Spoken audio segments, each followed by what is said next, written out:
Calon psikolog mempersembahkan 10 tipe orang yang harus berhenti kamu jadikan teman.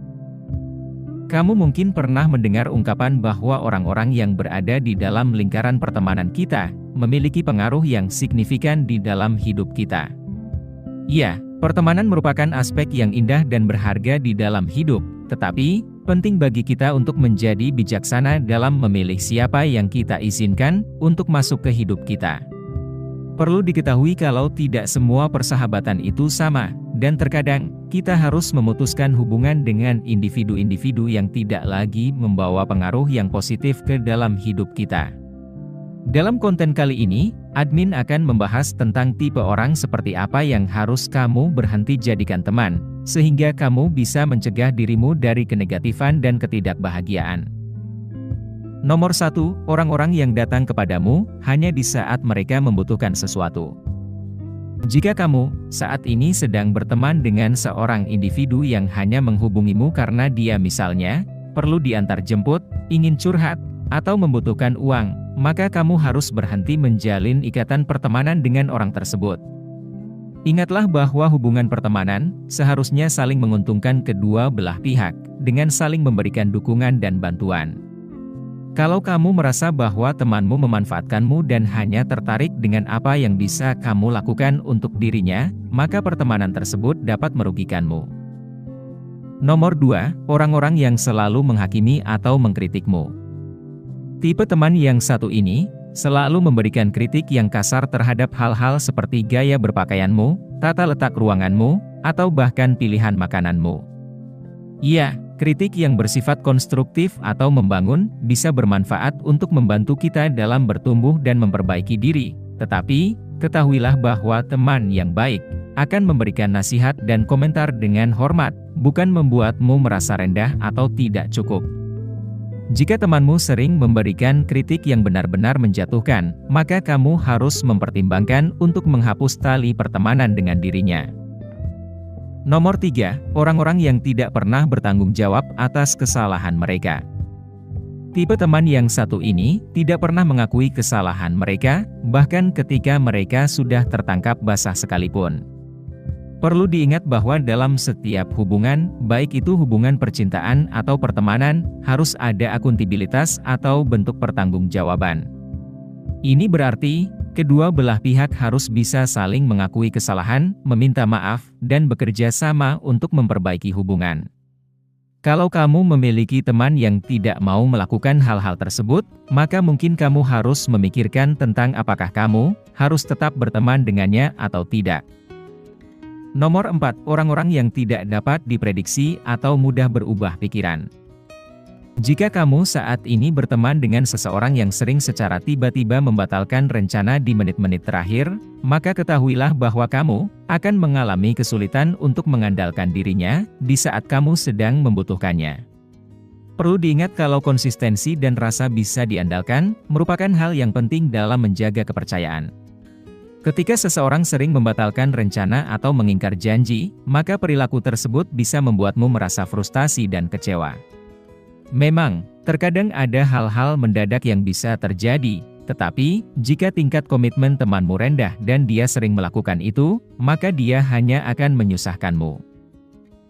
Nomor 5, orang-orang yang mendorongmu untuk melakukan hal-hal negatif. Tipe teman yang satu ini selalu mengajakmu untuk melakukan aktivitas-aktivitas yang negatif, seperti minum minuman beralkohol secara berlebihan, menggunakan obat-obatan terlarang, dan sebagainya. Penting untuk diingat kalau kesehatan dan keselamatanmu harus selalu menjadi prioritas utamamu. Jika konsep bersenang-senang temanmu melibatkan risiko yang dapat membahayakan fisik, jiwa, atau kewarasanmu, maka sebaiknya kamu memutuskan ikatan pertemanan dengan mereka sebelum semuanya terlambat. Nomor 6, orang-orang yang terlalu dekat dengan pasanganmu. Pernahkah kamu memperkenalkan seorang teman kepada pasanganmu, dan tiba-tiba mereka berdua menjadi sangat akrab di antara satu sama lain? Mereka melakukan hal-hal seperti bertukar pesan teks hingga larut malam, saling menelepon dan berbicara sampai berjam-jam lamanya, dan membuat rencana tanpa sepengetahuanmu. Ya, kepercayaan merupakan kunci utama dalam setiap hubungan percintaan, namun, tetap ada batas yang tidak boleh dilewati. Kalau pasanganmu dan temanmu membuatmu merasa seperti orang ketiga, maka kamu perlu mengevaluasi pertemananmu dengan dirinya. Nomor 7, orang-orang yang malu berteman denganmu. Jika kamu memiliki teman yang tersenyum denganmu dan berbicara panjang lebar denganmu ketika kalian hanya berdua, tetapi di saat orang lain muncul, dia menjadi malu atau tidak nyaman, maka dia bukanlah teman sejatimu. Perilaku ini bisa sangat menyakitkan dan membuatmu merasa ditolak dan tidak dihargai. Teman yang setia, merasa bangga karena telah memilikimu dan mensyukuri kehadiranmu di hidup mereka. Mereka tidak membuatmu merasa kalau kamu seolah-olah dirahasiakan. Nomor 8, orang-orang yang terus-menerus membawa kenegatifan ke dalam hidupmu. Hidup ini sudah cukup menantang dan terkadang melelahkan. Mengelilingi dirimu di sekitar individu-individu yang terus-menerus membawa kenegatifan dapat membuat hidupmu menjadi lebih berat. Tipe orang ini sering bermain drama, pesimis, dan kerap mengeluh. Keberadaan mereka bisa menguras energimu dan menghambat pertumbuhan pribadimu. Meskipun sesekali memberikan sedikit keluhan tidaklah salah, ikatan pertemanan seharusnya membuat hidup menjadi lebih positif dan bermakna, bukan sebaliknya. Nomor 9, orang-orang yang terus-menerus mencoba bersaing denganmu. Tipe teman yang satu ini mengubah segalanya menjadi kompetisi, baik itu membandingkan siapa yang berpakaian lebih keren, atau siapa yang mampu lari lebih jauh. Bagi mereka, hidup adalah persaingan, dan mereka memiliki pemikiran yaitu, apapun yang bisa kamu lakukan, aku bisa melakukannya dengan lebih baik. Perlu diingat bahwa pertemanan sejati dibangun atas rasa saling menghormati dan saling mendukung. Memang, tidak ada salahnya memiliki sedikit kompetisi untuk mendorong motivasi atau menghibur, tetapi, persaingan yang konstan dapat membuatmu merasa lelah dan tidak bahagia. Nomor 10, orang-orang yang selalu membicarakan orang lain. Tipe teman yang satu ini diibaratkan seperti berita berjalan, di mana mereka selalu dengan cepat menyebarluaskan gosip yang paling heboh dan sensasional. Ya, hal ini bisa menghibur, tetapi, ketahuilah kalau menjalin hubungan pertemanan dengan seorang fanatik gosip seperti ini, bisa memiliki dampak yang negatif. Penting untuk diingat bahwa teman yang suka membicarakan keburukan orang lain di depanmu, juga akan membicarakan keburukanmu di belakangmu.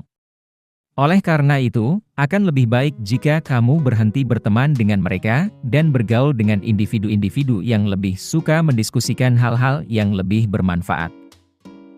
Mengakhiri pertemanan dengan seseorang, bukanlah hal yang bisa dilakukan dengan mudah. Tetapi, perlu diingat kalau kamu harus selalu memprioritaskan kesejahteraan dan kesehatan emosionalmu. Jika saat ini kamu berteman dengan salah satu dari tipe orang yang sudah admin sebutkan, maka kamu pasti pernah merasa lelah, tidak dihargai, atau sakit hati. Mengelilingi dirimu dengan teman-teman yang mendukung dan menginspirasimu, dapat mengarah pada hidup yang jauh lebih bahagia dan memuaskan. Jika kamu menikmati konten seperti ini, tekan tombol suka dan bagikan dengan teman-temanmu agar kami dapat terus membuat video seperti ini. Untuk lebih banyak video seperti demikian, tekan tombol subscribe dan ingat untuk mengaktifkan tombol pemberitahuan postingan. Pastikan juga untuk menonton video kami yang lainnya. Terima kasih telah menonton.